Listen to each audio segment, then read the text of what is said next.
Olá pessoal, hoje a nossa aula nós vamos falar sobre a formação dos continentes e nós teremos aí duas teorias para explicar como se formou os continentes, ou seja, uma teoria vai explicar a formação dos continentes que ocorre a partir da movimentação de enormes placas terrestres, já a outra explica o fenômeno que contribui com a movimentação dessas placas.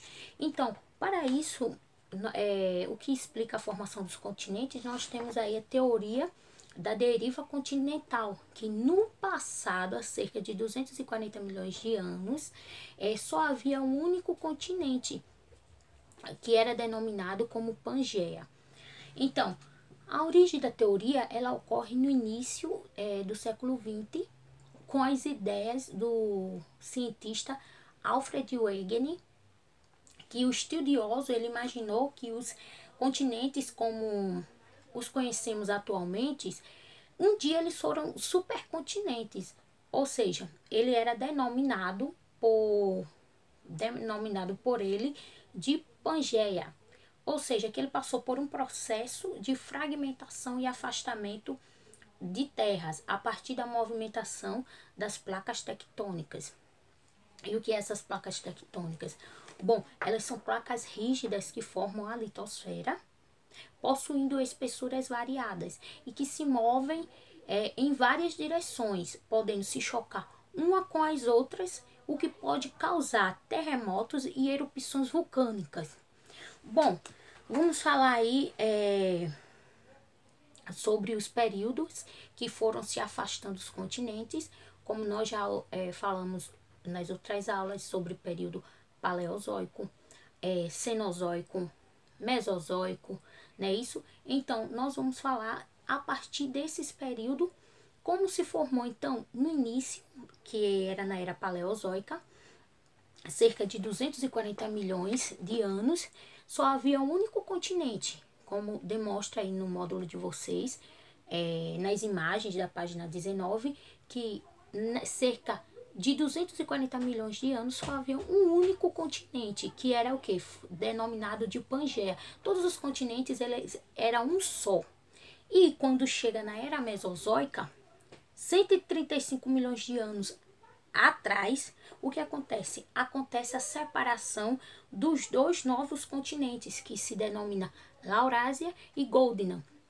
A Laurásia estará no norte, a norte, já a Gondwana estará a sul.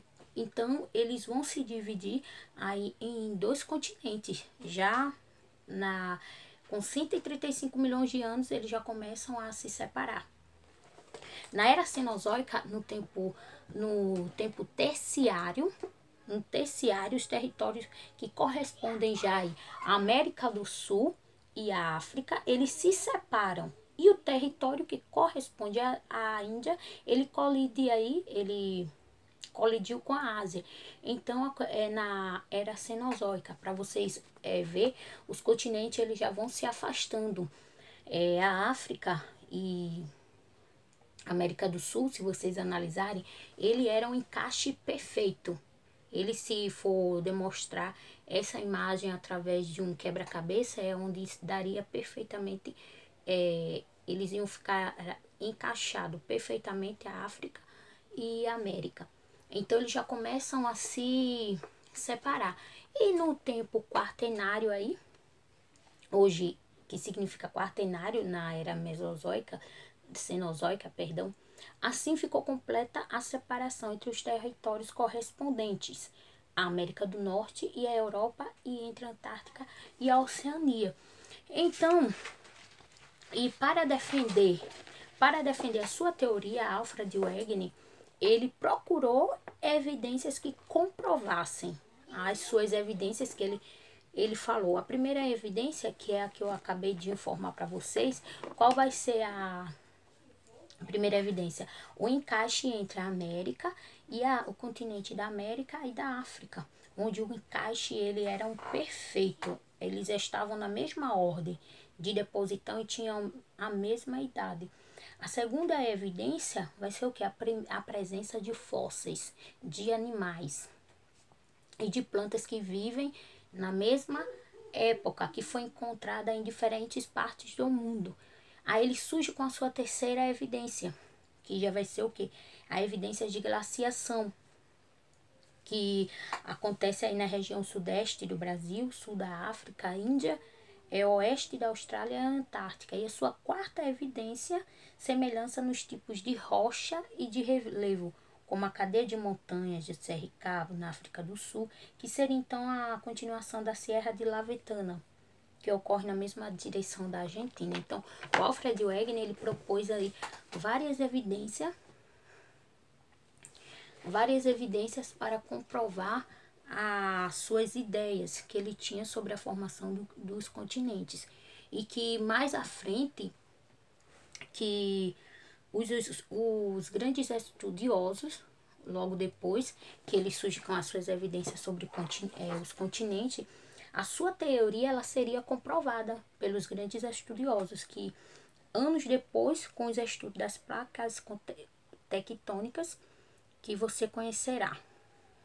Então, ele infelizmente ele não conseguiu responder as questões fundamentais, como que forças seriam capazes de mover os imensos blocos continentais e por que eles se movimentariam. O Wegener ele não conseguiu responder todas essas perguntas, mas sua teoria ela foi comprovada sim.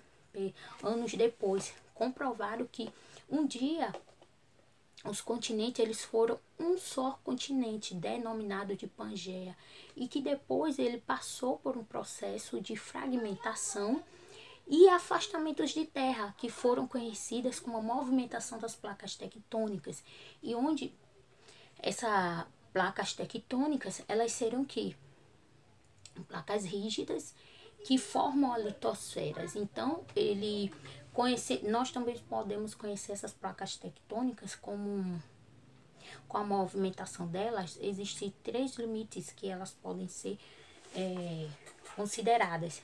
Quais seriam? Convergentes, as placas tectônicas elas podem ser convergentes, que é quando as placas se chocam, divergentes, quando elas se afastam, e transformantes, quando elas passam uma do lado da outra, que se atritam, né? Que elas se atritam. Então é isso. E essas placas tectônicas, elas causam o quê? Elas provocam os terremotos e as erupções vulcânicas. Então, gente, a nossa aula hoje foi sobre a formação dos continentes. Peço que vocês analisem as imagens da página 19 para ver que ele era um só continente, que é o denominado Pangeia, na era Paleozoica. Na era Cenozoica, ele já começa a se afastar, que na era Mesozoica, ele já começa a se afastar os continentes do norte e do sul, conhecido como Laurásia do norte e Gondwana, conhecidos do sul, não é isso? Então, na era Cenozoica, ele já corresponde à América do Sul e da África, onde eles já se afastam totalmente um do outro. E no Quaternário, que é também a era Cenozoica atualmente, onde eles já estão afastados totalmente, certo? Espero que vocês tenham gostado da aula de hoje e até a próxima aula.